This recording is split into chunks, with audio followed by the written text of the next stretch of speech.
Hello mga ka-trending, welcome back to ZK Trend. Konfirmado na nga na ikinasal ngayong araw sina Charlie Dizon at Carlo Aquino. Matapos nga mag-post itong si Carlo Aquino kagabi na kung tila ba ay nagpapahiwatig ito na ikakasal lang na silang dalawa ni Charlie. At syempre, present ang ating Bel Mariano sa naturang kasal nga ng kanyang ate Teddy na si Charlie Dizon. Isa nga si Bel Mariano sa mga bridesmaid ni Charlie Dizon.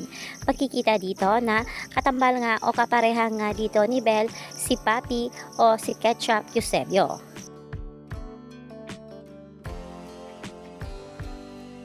Kaya naman mga kababli, sa ating abangan pa ang mga larawan ni Bel Mariano sa kasal nga ng kanyang ate Teddy na si Charlie Dizon at si Carlo Aquino.